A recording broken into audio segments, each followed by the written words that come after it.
નમસ્કાર વાલા પેન્શનર મિત્રો, નિવૃત્ત કર્મચારી મિત્રો, ભાઈઓ તથા બહેનો, સ્વાગત છે તમારું આપણી પોતાની યુટ્યુબ ચેનલ પેન્શન ગુજરાતમાં।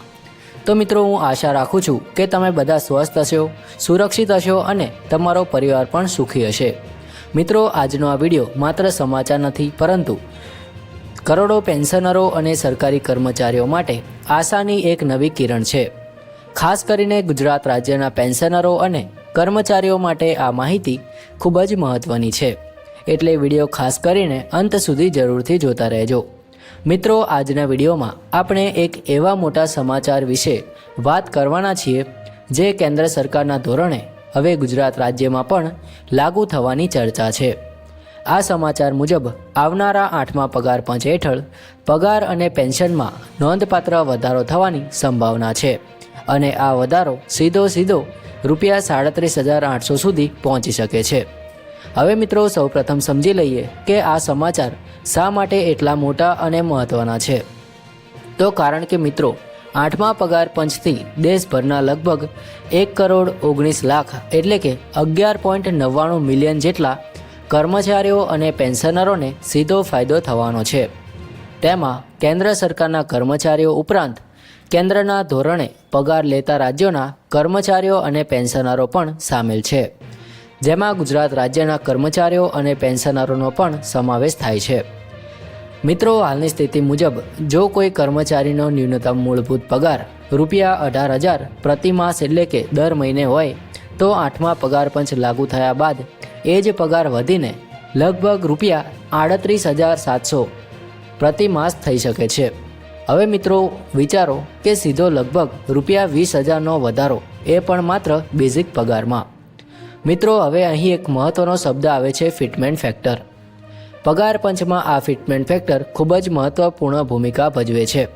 કોઈ પણ પગાર પંચ લાગુ કરતા પહેલાં સરકાર એક ચોક્કસ ગુણાંક નક્કી કરે છે, જેને ફિટમેન્ટ ફેક્ટર કહેવામાં આવે છે। હાલના મૂળભૂત પગારને આ ફિટમેન્ટ ફેક્ટર સાથે ગુણાકાર કરવામાં આવે છે અને એના આધારે નવો મૂળભૂત પગાર નક્કી થાય છે। નિષ્ણાંતોના મત મુજબ 8મા પગાર પંચ માટે 2.15 ફિટમેન્ટ ફેક્ટર હોવાની શક્યતા વ્યક્ત કરવામાં આવી રહી છે। જો આ ફિટમેન્ટ ફેક્ટર લાગુ થાય છે તો રૂપિયા 18,000નો બેઝિક પગાર સીધો વધીને રૂપિયા 38,700 સુધી પહોંચી શકે છે। મિત્રો, ફિટમેન્ટ ફેક્ટર નક્કી કરતી વખતે સરકાર અનેક બાબતો ધ્યાનમાં લે છે, જેમ કે હાલનું મોંઘવારી ભથ્થું, દૈનિક જીવન ખર્ચ, સામાન્ય માણસની જરૂરિયાતો તેમજ સરકારની આર્થિક સ્થિતિ અને બજેટ। જેટલું ફિટમેન્ટ ફેક્ટર ઊંચું હશે એટલો પગાર અને પેન્શનમાં વધારો થવાનો છે। મિત્રો, હવે સૌથી મહત્ત્વનો પ્રશ્ન એ છે કે 8મો પગાર પંચનો અમલ ક્યારે થશે? તો મિત્રો, હાલની માહિતી મુજબ 7મા પગાર પંચનો કાર્યકાળ 31 ડિસેમ્બર 2025ના રોજ પૂર્ણ થવાનો છે। ત્યારબાદ નવું પગાર પંચ અમલ બનશે। સરકારનું લક્ષ્ય એવું છે કે 1 જાન્યુઆરી 2026થી 8મા પગાર પંચને અમલી ગણાવવામાં આવે। હવે મિત્રો, હકીકતમાં પગાર પંચની ભલામણો આવવામાં થોડો સમય લાગી શકે છે, પરંતુ ભલે અમલમાં મોડું થાય તોય લાગુ તારીખ 1 જાન્યુઆરી 2026થી જ ગણવામાં આવશે।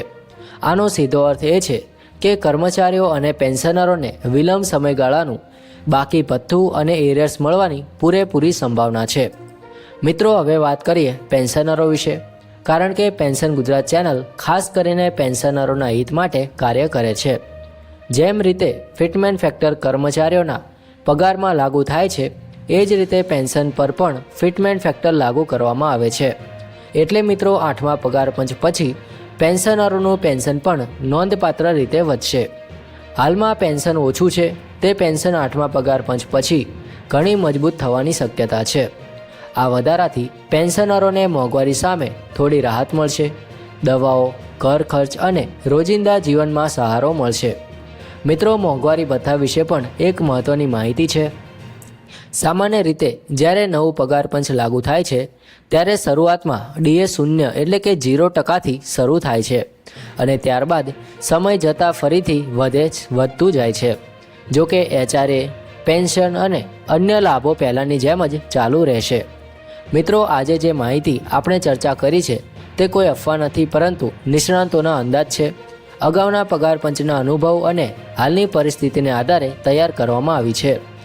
સરકાર તરફથી સત્તાવાર જાહેરાત થાય ત્યારબાદ જ અંતિમ નિર્ણય આવશે, પરંતુ આશા છે કે આવનારો સમય પેન્શનરો અને કર્મચારીઓ માટે સકારાત્મક સાબિત થશે. મિત્રો, જો તમને આજનો વિડીયો ઉપયોગી લાગ્યો હોય, માહિતી સારી લાગી હોય તો કૃપા કરીને વિડીયોને લાઇક કરજો. અને જો હજી સુધી તમે આપણી ચેનલ પેન્શન ગુજરાત સબસ્ક્રાઇબ ન કરી હોય તો દિલથી નમ્ર વિનંતી છે કે ચેનલને સબસ્ક્રાઇબ કરી લો, જેથી અમે આવી સચોટ, સત્ય આધારિત અને પેન્શનરોની ઉપયોગી માહિતી સતત આપતા રહી શકીએ. તો મિત્રો, ફરી એકવાર આપનો સૌનો દિલથી આભાર. ફરી મળીશું એક નવા વિડીયોમાં નવી માહિતી સાથે. ત્યાં સુધી સૌને જય હિન્દ, વંદે માતરમ.